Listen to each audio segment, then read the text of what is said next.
दोस्तों, आज हमारे साथ हैं नीरज गुर्जर जी। और हम जानेंगे इनका सिलेक्शन कैसे हुआ, इनकी स्ट्रैटेजी क्या रही। ठीक है, और सबसे इम्पोर्टेंट, प्रीलिम्स, मेंस, इंटरव्यू को लेके आपके भी जो डाउट्स होंगे, जो क्वेरीज होंगी, you can ask in the comment section. जब भी आपको लगे कि आप सवाल पूछना चाहते हैं, कोई भी क्वेश्चन है, तो कमेंट सेक्शन में जो भी आपके सवाल होंगे उनके जवाब भी देंगे। स्वागत है नीरज भाई, कैसे हैं आप? मैं ठीक हूँ विकास भाई, आप कैसे हैं? बस एकदम बिंदास। तो कैसी ड्यूटी चल रही है इस समय आपकी, कोरोना फाइटर्स बिल्कुल के रूप बिल्कुल। में? जी। हाँ बिल्कुल, बहुत सतर्कता से और बहुत कड़ाई से चल रही है, क्योंकि मेरे को अभी ये कोविड संक्रमण को रोकने के लिए 3-4 काम दे रखे हैं। एक विभाग का भी दे रखा है कि घर घर जाके हमको रेडी टू ईट फूड वितरित कर रहे हैं हम अपने आंगनबाड़ी की जो हितग्राही हैं। इसके साथ में मुझे एक नाका की भी जिम्मेदारी सौंपी गई है, जो कि अपना शिवपुरी और शिवपुर के बीच में पड़ता है बिलोगा नाका। वहाँ पर इसके साथ में जो कुछ हितग्राहियों को पेंशन देते हैं अपन, जी। गरीब महिलाओं को, किसानों को, तो उसके लिए जो कियोस्क है, जी। मैं कियोस्क की भी मॉनिटरिंग का काम मुझे दिया गया, फौरी परियोजना में पूरा। Great, very nice.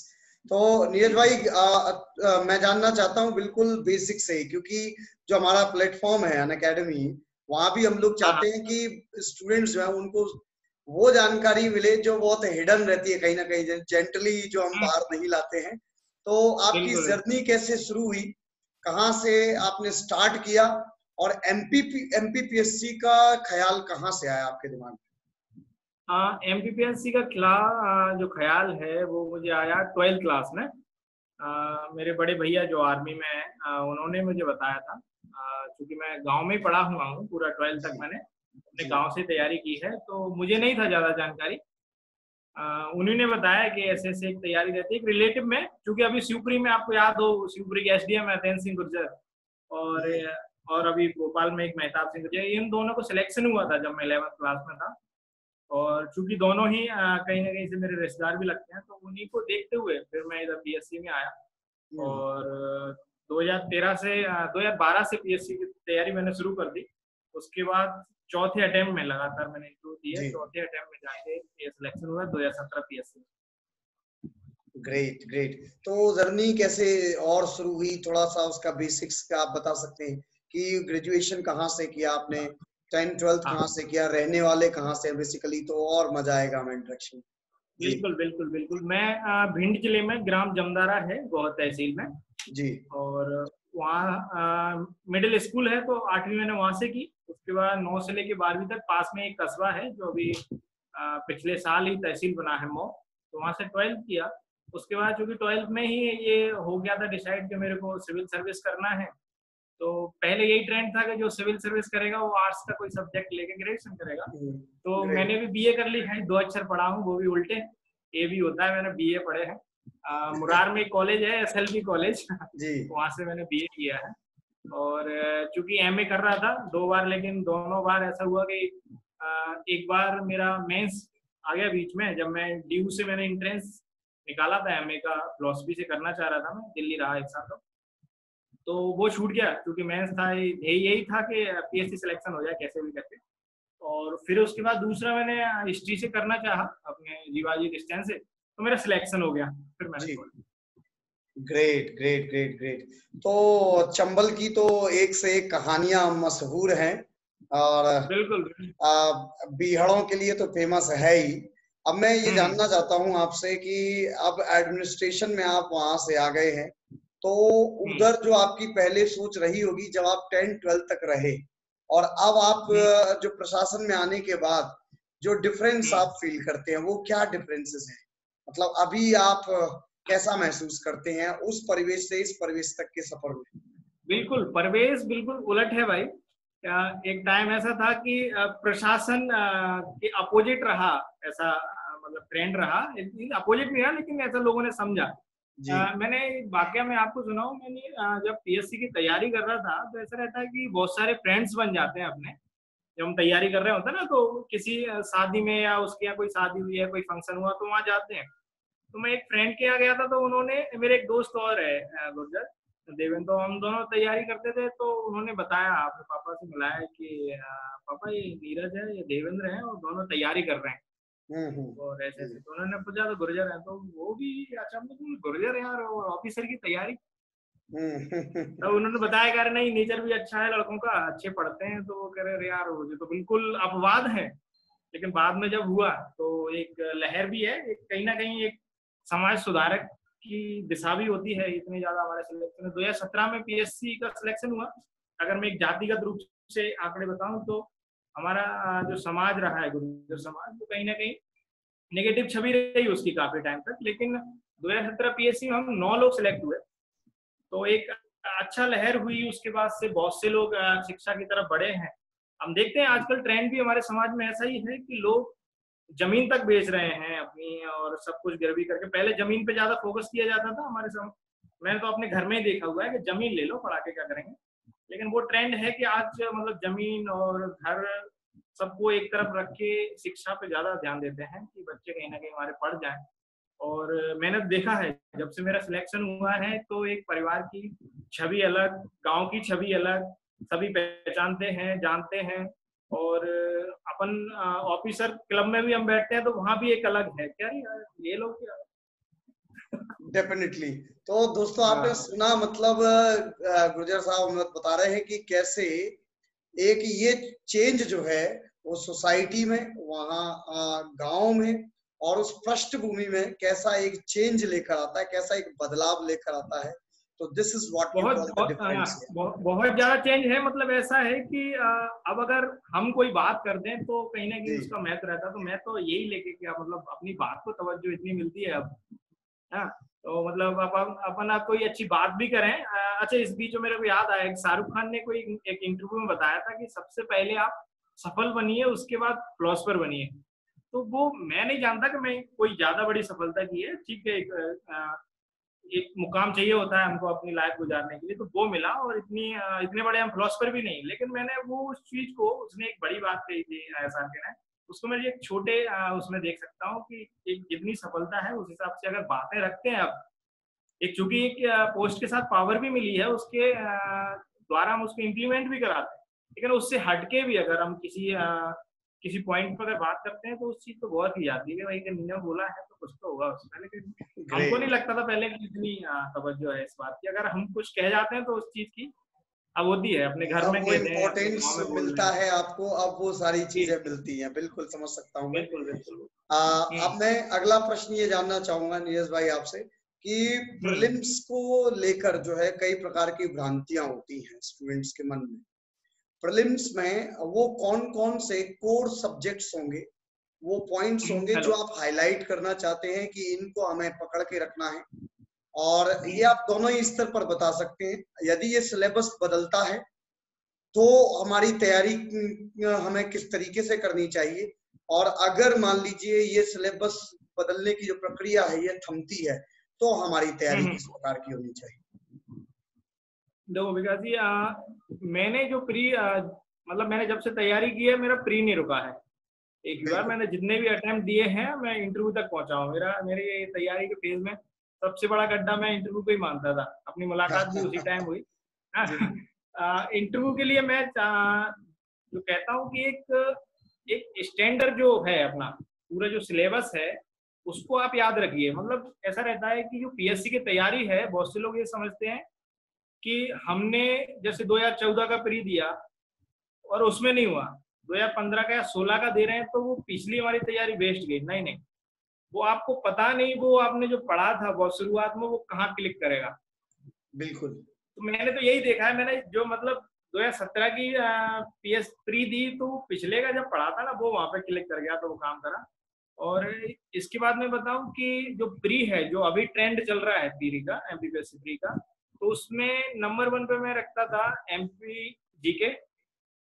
उसके बाद जो 3 एक्ट हैं हमारे एससी एसटी और ह्यूमन राइट्स, वो स्पोर्ट्स और करंट अफेयर्स, साइंस।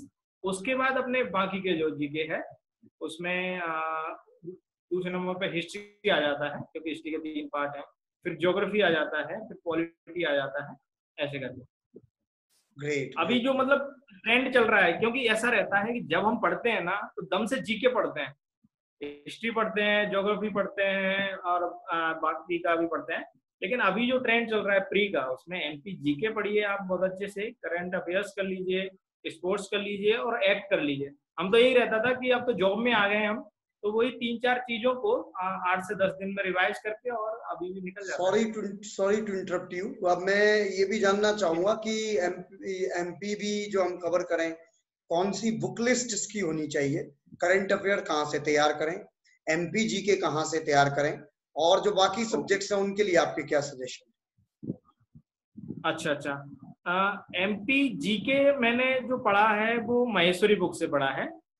इसके साथ में एक पुणेकर की भी मैंने छोटी ले लेता हूँ, वो पुणेकर एक छोटी निकालते हैं हर साल करंट वाली। एक मेरे पे महेश्वरी की तो बहुत पुरानी रखी हुई है, क्योंकि उसमें कई कई जगह थोड़ा सा फैक्चुअल दिक्कत रहती है, तो उसको ऑनलाइन लेके या पुणेकर महावीर से, क्योंकि हम 3-4 लोग पढ़ते हैं, तो वहाँ देख के उसको थोड़ा करेक्ट कर लिया।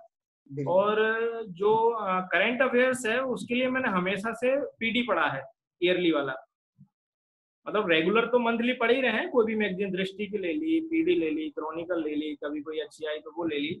लेकिन जो लास्ट में प्री के टाइम पे मैं उसका वार्षिकी जरूर लेता हूँ पीडी का। उससे मेरे को ऐसा रहता है कि वो फोटो याद रहते हैं, मेरा तो ये है, और लोगों का जैसा भी रहता है, ठीक है। और उसके बाद जो साइंस है, साइंस और स्पोर्ट्स पहले शुरुआत के जो प्री रहे हैं उनमें लूसेंट से आ जाता था, लेकिन अब लूसेंट से नहीं आता है, स्पोर्ट्स भी नहीं आता है उतना। तो स्पोर्ट्स के लिए भी मैंने पीडी का जो आता है, एक अंक आता है स्पोर्ट का, वो देख लेता हूँ, कुछ ऑनलाइन वीडियोस देख लेता हूँ, जब वो देख लेता हूँ। और पेपर्स में भी मतलब डेली जो जो तैयारी कर रहे हैं, जैसे हम तो अब सर्विस में आ गए हैं, लेकिन जो केवल तैयारी कर रहे हैं ना, उनको न्यूज़पेपर पे भी विशेष ध्यान देना चाहिए।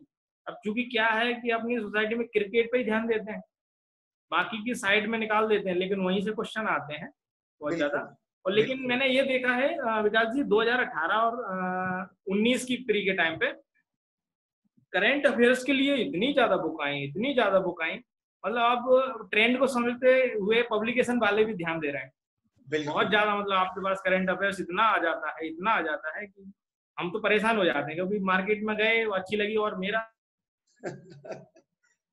करने में भी दिक्कत रहती है। जैसे एक गया ऑप्शन में, एग्जाम की बात नहीं, मैं शॉप की बात कर रहा हूँ, अगर वहां पे जैसा हुआ तो मैं दोनों तीनों बुक उठा लाता हूँ।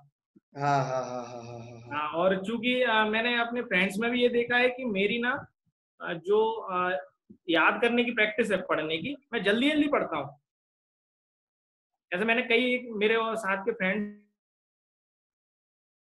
अटक जाते हैं, जैसे उन्होंने पढ़ा, उनको कोई कंफ्यूजन हो गया या कुछ हो गया तो वो अटक गया उनका। तो मैं ये कहता था, जैसे कोई चीज नहीं आ रही ना समझ में, उसको आगे निकल गया, अगली बार जब जल्दी से, क्योंकि जल्दी पढ़ता हूँ तो रिवीजन भी उसका जल्दी आ जाता है, तो या 2 या 3 बार हो जाता है, तो वो चीज कुछ कहीं ना कहीं से आ जाती है। और प्री में यही रहता है, आपको कहीं ना कहीं आप एक लास्ट में जाके 2 ऑप्शन में पढ़ते हो, तो अगर रिवीजन ज्यादा किया है तो कहीं ना कहीं आपकी जो प्रोबेबिलिटी है वो ज्यादा बढ़ जाती है सही होने की। Great great. अच्छा, ये सिलेबस को लेकर कई सारे प्रश्न होते हैं दिमाग में, मैं चाहता हूं कि आज वो भी क्लियर हो। प्री मेंस इंटरव्यू मतलब ये पूरी तैयारी के लिए जो सिलेबस है उसका समय क्या होना चाहिए, कितना टाइम लगता है हमें प्री और मेंस पूरा कंप्लीट करने में? इन दोनों के लिए 1 साल, 1 साल का समय हमें देना होगा। हाँ, अगर आप अच्छे से सब कुछ छोड़ के अगर वही तैयारी कर रहे हैं तो 1 साल में हो जाता है, क्योंकि बहुत सारी चीजें म्यूचुअल हैं। और जो मेंस का स्ट्रक्चर आया है ना, जैसे मैंने एक 2013 का मेरा पहला अटेम्प्ट था, तो उसमें मैंने एक दे लिया था, आपको याद हो, 2 सब्जेक्ट हुआ करते थे, 600 शब्द के आंसर हुआ करते थे 60 नंबर का। तो तब सब्जेक्ट भी थे तो अलग से, लेकिन अब क्या है कि पूरा मेंस में भी जीके हो गया है जो आप पढ़ते हैं, मतलब बहुत सारी चीजें, क्योंकि जो प्री के एक्ट थे वो भी आ गए हैं, कुछ एक्ट बढ़ा के, तो कुछ चीजें म्यूचुअल हैं। तो आप अगर शॉर्ट नोट्स बनाते हैं तो वो प्री और मेंस दोनों में काम कर जाते हैं, क्योंकि 3 और 6 नंबर के जो मेंस में आते हैं वो कहीं ना कहीं आप उनको पॉइंट में याद करते हो। जैसे प्री में हम पढ़ते हैं ना पॉइंट पॉइंट करके, अंडरलाइन करके, छोटी छोटी बुकलेट पढ़ के, वो कहीं ना कहीं मेंस में काम करते हैं। तो अब कहीं ना कहीं ऐसा हो गया है जो सिलेबस का और पैटर्न है कि हम प्री और मेंस की तैयारी साथ में कर सकते हैं। बिल्कुल बिल्कुल। अच्छा, एक प्रश्न और है, मैं जब भी बात करता हूँ, जितने भी लोगों से मैंने बात की है सिलेक्टेड आपकी तरह, तो सभी लोगों का एक ओपिनियन रही, जो कॉमन ओपिनियन मुझे मिली, कि जब मेंस का हम एग्जाम राइटिंग करते हैं तो उसमें 3 मार्कर और 15 मार्कर को विशेष रूप से तवज्जो दिया जाता है। 3 मार्कर को बहुत अच्छे से अटेम्प्ट करें, ये सलाह दी जाती है। 15 मार्कर को और बहुत अच्छे से कवर करें, ये सलाह दी जाती है। और 6 मार्कर जो क्वेश्चन है, जो 10 क्वेश्चन होते हैं एक सेगमेंट में, तो उन क्वेश्चंस को सलाह दी जाती है कि आप ऑन एन एवरेज अटेम्प्ट कीजिए। तो इसके पीछे की रणनीति क्या है? मतलब इसके पीछे क्या टाइम मैनेजमेंट में दिक्कत आती है? बिल्कुल बिल्कुल बिल्कुल, टाइम मैनेजमेंट तो ये है कि आप कितना भी स्पीड से लिखिए, आपका कुछ ना कुछ छूटना है। मैं तो ये कहता हूँ कि जो टाइम और क्वेश्चन का उन्होंने जो फिक्सेशन किया है ना, वो थोड़ा सा मेरे को तो मानवीय क्षमताओं से थोड़ा सा परे दिखता है। कि जो एक आदमी लिख सकता है, अपनी उंगली जो है उसको चपटी हो जाती है ये लिखते लिखते। अच्छा, उसके पीछे जो टेक्निक रही है लोगों की या स्ट्रेटजी रही है, वो इसलिए रही है कि आप देखेंगे कि 3 मार्कर हैं, उनमें अगर आपने सही से लिख दिया, उनको जो उन्होंने मांगा है वो अगर फैक्ट आपने अच्छे से लिख दिए, तो आपको 3 मार्क में पूरे के पूरे मिलते हैं, है ना। और वहीं अगर आप 6 वाले पे आते हो, तो अगर आप उसको अच्छा लिखोगे, एवरेज से ज्यादा अच्छा, तो आपको 3 से 4 के बीच में नंबर देते हैं। बहुत ही अच्छा सटीक लिख दिया तो 5, मेरे को 6 तो नहीं दिखे शायद, मैंने भी 1-2 कॉपी चेक करी है, 6 मेरे को। तो उसमें यही रहता है कि आप एक 3 मार्कर है, उसको कुछ ही मिनट में, कुछ ही लाइंस में करके 3 नंबर ले रहे हो। वहीं एक 6 नंबर का है, उसको आप बहुत अच्छा लिखोगे तब 3 या 4 नंबर ले पाओगे, उसके चांस कम, और उसमें मतलब टाइम भी आपका ज्यादा जा रहा है। बिल्कुल। तो वही मतलब एक 3 मार्कर और 6 मार्कर में जो मार्क्स अपने को मिलने हैं वो दोनों बराबर हैं, लेकिन उसके पीछे मेहनत अपनी देख रहे हो, टाइम टेकिंग और पुरानी तैयारी करने में, तो वहां थोड़ा सा ज्यादा लग रहा है। दूसरा, जो 15 मार्कर हैं, उनको अगर आपने अच्छे से लिख लिए, क्योंकि उनमें टाइम लगना है, उनको अगर अच्छे से लिख लिए तो आपको 10+ भी मिल जाता है, 12-13 तक भी मिल जाता है। मैंने भी अपनी कॉपी चेक करी तो उसमें भी मेरे को 12-13 नंबर तक मिले हैं, आपने अच्छे से फैक्चुअल, हेडिंग, फ्रेमिंग अच्छे से कर दी तो वही केवल वही है, कहते हैं ना इनपुट आउटपुट का है कि 3 मार्कर में आपने कम में ही लेकिन सटीक लिख दिया तो आपको पूरे के पूरे नंबर मिल रहे हैं, और 15 में चूंकि टाइम लगेगा तो नंबर भी ज्यादा मिलते हैं। 6 का ऐसा है कि टाइम ज्यादा लेते हैं क्योंकि वो 10 हैं, और उनमें 3 थोड़ा सा गड़बड़ हो गया तो 2। ये रहती है कि हमको लिखना है, यूनिवर्सिटी से आदत पड़ी रहती है, कॉपी भर के आनी है, तो लेकिन वो दूसरा पार्ट भी है वो छूट जाता है। तो मेरी तो इसमें विकास जी स्ट्रेटजी ये रहती है कि मैं 3 मार्कर पूरे करता हूँ और अच्छे से करने की कोशिश करता हूँ। उसके बाद जो 6 मार्कर हैं उनको मैं 4 या 5 करता हूँ अच्छे से। उसके बाद 4-5 के लिए जो 5, 4 या 6 जो बच रहे हैं उनके लिए पेज छोड़ के सीधा 15 मार्कर पर पहुंचता हूँ। फिर उनको अच्छे से लिख के और लास्ट के आते हैं तो उनको मैनेज किया जाता है, आधे पेज में, 1 पेज में, या केवल डायग्राम बना के उनको मैनेज किया जाता है। Great great great. वही एक सबसे, अभी जो करंट में सिलेबस चेंज किया गया, आउटपुट है। हाँ बिल्कुल, अभी जो करंट में सिलेबस चेंज किया गया है, एमपी और जो बाकी टॉपिक्स हैं उनको बिल्कुल स्पेसिफिक कर दिया गया है, और एक्स को हटा दिया गया है। प्रीलिम्स में आपने जो चेंजेस देखे होंगे रिसेंटली, अभी जो चेंज किए हैं, तो उसको लेके जो है स्टूडेंट्स में काफी सारी चिंताएं हैं सभी चीजों को लेके कि सर ये सिलेबस में है, ये सिलेबस में नहीं है, तो ये कहाँ तक अच्छा है? क्या ये जो सिलेबस चेंज किया गया है ये कितना सही चेंज किया गया है, या इसमें कुछ कमियां हैं? देखो, मैं इसके पीछे एक मैं बता दूं, मैं तैयारी करता था तो मेरे जो फ्रेंड हैं, मैं घर वालों को भले ही दिखता था कि मैं टेंशन में हूँ क्योंकि थोड़ा सा चेहरा ऐसा है, लेकिन जो मेरे दोस्त थे उनको लगता था कि नीरज कूल रहता है। वो इसलिए रहता है कि जो सिलेबस है वो एक संवैधानिक निकाय ने बनाया है, ये कोई राजनीति का विषय नहीं है कि हम उसको ऑप्शन उठा सकते हैं कि भाई नहीं नहीं ये करना था, वो करना था। उन्होंने एक मापदंड रखे हैं, उसकी उनकी एक शर्तें हैं कि भाई इसमें से हम क्वेश्चन पूछ सकते हैं, जो है आपको तैयारी उसी के हिसाब से करनी पड़ेगी। जी पहले बिल्कुल। देख रहे हैं आप, मेरा प्रश्न वही था, सॉरी टू इंटरप्ट यू, कि मतलब अकॉर्डिंग टू सिलेबस ही अब जो है उन्होंने और उसे एक्यूरेट फॉर्म में ला दिया, तो ये तो और अच्छी बात होनी चाहिए। बिल्कुल, हाँ कोई दिक्कत नहीं, वो जो है उसी तरीके आपको तैयारी करनी पड़ेगी।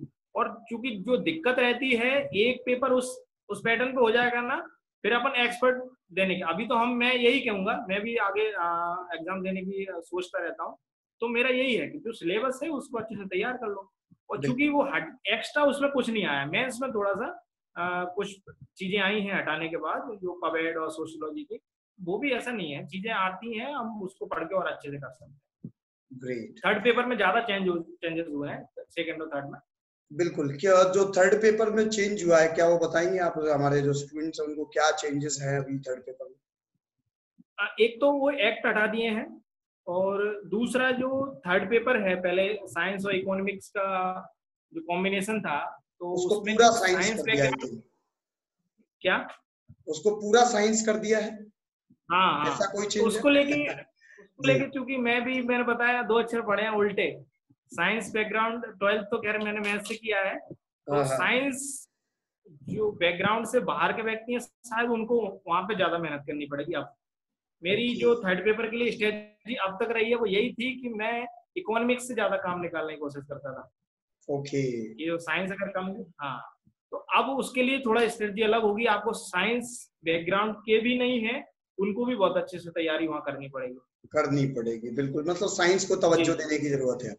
हाँ, क्योंकि वो पूरा पेपर ही थर्ड का हो गया। पेपर ही मैं बता वही तो है। रहा हूँ, मैंने यही यही करता था। जैसे मैंने थर्ड पेपर के लिए करता था, तो पहले इकोनॉमिक्स वाले को टाइम उसमें हाँ। ज्यादा ले लो, 3 घंटे ना, हम्म। 2 पौने 2 घंटे इकोनॉमिक्स में दे दिए। वो उसको 1 घंटे में काम चलाया। आ रहे हैं तो पहले देख लिया पेपर जल्दी जल्दी से, आ रहा है तो टाइम वही जल्दी से डिसीजन कर लिया। नहीं तो बिल्कुल। इकोनॉमिक्स पे ज्यादा जोर दिया, उसको अच्छे से कॉपी भर दी, और इधर। ग्रेट। अब नीरज गुर्जर अभी खुश हैं या आगे के उनके कुछ ड्रीम्स हैं जो आप शेयर करना चाहेंगे? नहीं, मैं खुश हूँ, बिल्कुल खुश हूँ। और एक अच्छा मुकाम है एक भारतीय समाज में, और वो भी चंबल चंबल में, है ना, भारतीय समाज के मध्य प्रदेश, फिर उसमें भी चंबल। पर वहां पर अगर सेकंड क्लास और राजपत्रित अधिकारी गजेटेड ऑफिसर होना एक बड़ी बात है, सम्मान की बात है, प्रतिष्ठा वाली बात है। लोग एक कोई बड़प्पन वाली बात नहीं, एक सच्चाई है। मैं तो चाहूंगा इससे लोग मोटिवेट होंगे कि आपको वो चाहते हैं कि आप उनके किसी प्रोग्राम में या आप उनके मिलते रहें, तो वो उनका बड़प्पन है। दूसरा, मैं अभी वहाँ ट्रेनिंग कर रहा था नरोना में, सितंबर से नवंबर। तो वहाँ जो अपने अभी वर्तमान में मुख्य सचिव जी है ना, इकबाल सिंह बैस जी, वो हमारे डीजी थे अकेडमी के। तो उन्होंने बताया था कि चूंकि हम एक सर्विस में आ जाते हैं, तो जैसे चलो अभी जैसे मैं पास में हूँ, ग्वालियर के पास में हूँ, तो यहाँ से मैं बहुत सारी चीजें मैनेज कर लेता हूँ। शादी है तो थोड़ा सा परमिशन लेके नाइट में निकल गए, कोई प्रोग्राम अटेंड करके आ गए, या कुछ और भी दिक्कत है, कोई बीमार है ये वो, तो यहाँ मैं, मेरी पहली पोस्टिंग अनूपपुर रही। ओके। तो मैं वहां से, और चूंकि उसी टाइम 2 आचार संहिताएं, विधानसभा लोकसभा, तो मैं बहुत अजीज अजीब मतलब मेरे अजीज दोस्त हैं। जैसे कि सदन गुर्जर है, मेरा भाई समान ही है, हम साथ में पढ़े, साथ में सिलेक्ट हुए, साथ में ही है कि पौरी में ही जॉब कर रहे हैं, दोनों साथ में रह रहे हैं। तो मैं उसकी शादी में नहीं आ पाया था। तो इकबाल भी सर ने जो बताया था कि आप अपने व्यक्तित्व को कुछ ऐसा करिए, किसी ऐसी जगह पे इन्वेस्ट करिए कि आप अगर उससे कमतर किसी चीज में अगर नहीं जा पा रहे हैं, तो लोग आपको खुशी खुशी मान जाएं कि ठीक है वो वहां था। अगर आप कुछ नहीं है, कुछ नहीं कर रहे हैं, और फिर अगर किसी की शादी में नहीं गए, तो दुश्मनी हो जाती है, रिश्तेदारी में हो जाती है। वो हमारे यहाँ आते ही नहीं है, टूट गई है रिश्तेदारी। उन्होंने यही बताया था कि अगर आप कहीं मतलब ऐसे अच्छे मुकाम पे पहुंच जाओ, जैसे आईएएस लोग हो गए, उनके तो होम क्वार्टर भी चेंज हो जाते हैं, लेकिन वो एक इतने बड़े पद पे बैठे हैं कि वो अगर नहीं भी जा पाए, उन्होंने अगर वीडियो कॉल ही कर दिया शादी में, या ऑडियो कॉल करके, या व्हाट्सएप पे संदेश दे दिया, फेसबुक पे टैग कर दिया, तो लोग खुश हैं, अरे बिल्कुल सही कहा, बिल्कुल आपने सचिन भाई। जी। आपके इंटरव्यू और मेंस के मार्क्स क्या थे जब आपका सिलेक्शन हुआ? मेरे मेंस में थे 799, और इंटरव्यू में थे 125। पहली बार मैं मतलब 100 प्लस हुआ था। एक बार और हुआ था, 102 924 नंबर। 924 आपका टोटल था। Very good. हाँ जी जी। और तो क्या कहते हैं कि पहली बार में हुआ, इससे पहले एक बार 102 हुए थे, बाकी मैं 100 के नीचे ही। मेरी तैयारी में मतलब इंटरव्यू ही मेरे लिए बिल्कुल गड्ढा हो गया था। मेरे को टेंशन इंटरव्यू की रहती, प्री दिया पास, मेंस दिया पास, और इंटरव्यू के लिए बस मैं फिर घूमा इधर उधर, तो बिल्कुल टेंशन में रहता हूँ क्या होगा। चलिए, बहुत मजा आया आपसे बात करके नीरज भाई, बहुत बहुत थैंक यू। अनअकैडमी परिवार की तरफ से भी, मेरी ओर से, मेरे अजीज मित्र हैं आप, हमेशा रहें, आपसे बात होती रहेगी।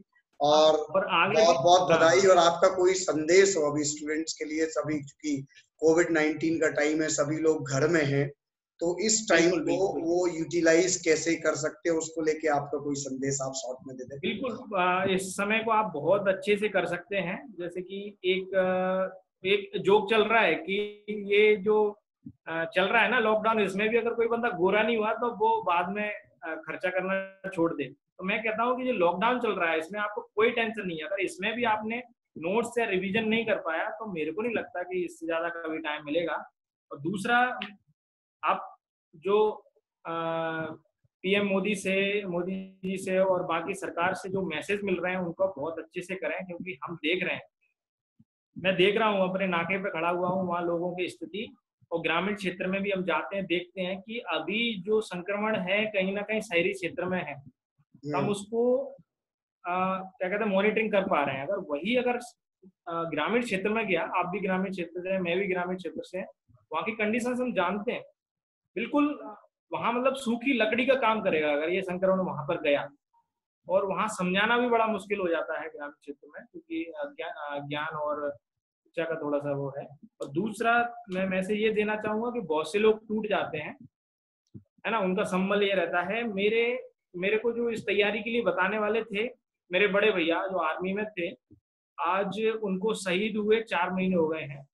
16 जनवरी 2020 को वो चाइना बॉर्डर पर अरुणाचल में शहीद हो गए। तो एक प्रेरणा स्रोत रहते हैं जो मेरे वही थे, लेकिन आज प्रत्यक्ष रूप से वो हमारे साथ में नहीं है, लेकिन उनका सपना था कहीं ना कहीं मैं डिप्टी कलेक्टर या डीएसपी बनूं। तो अब भले ही वो मेरे सामने नहीं है, प्रत्यक्ष रूप से नहीं है, अप्रत्यक्ष रूप से वो मेरे साथ में है। तो कई लोगों की लाइफ में आते हैं, ऐसी कंडीशंस आती हैं कि वो टूट जाते हैं या कहीं। तो मैं तो चाहता हूँ कि थोड़ा सा आप ऐसे बने कि अपने परिवार को, अपने समाज को सहारा दे सकें। चीजें आती हैं, बहुत सारी चीजें हमारे हाथ में नहीं रहती हैं, ठीक है। मैं भी ये पिछले 2 महीने में बहुत बेकार दौर से गुजरा हूँ, लेकिन रिकवरी करनी चाहिए हमारे को। उसी दौर से हमारा देश गुजर रहा है कि आज ऐसे संकट में है, सब कुछ ठप है। और यही हमारे यहाँ, हमारे समाज का, हमारे लोगों का है कि हम बहुत जल्दी खड़े होते हैं, बहुत जल्दी पटरी पे आते हैं। यही संदेश है मैं कि बिल्कुल अभी संभाल लें। बिल्कुल संदीप भाई, सबसे पहले तो उनके श्री चरणों में नमन करता हूँ, हमारे देश के लिए शहीद हुए हैं, आपके बड़े भाई के, और मतलब पूरा अनअकैडमी परिवार उनको सच्ची श्रद्धांजलि अर्पित करता है। और साथ ही बहुत बहुत आभारी हैं आपका पूरा टाइम देने के लिए, और बहुत अच्छा सेशन रहा आपके साथ। जय हिंद, जय भारत। Thank you. जय हिंद, जय भारत।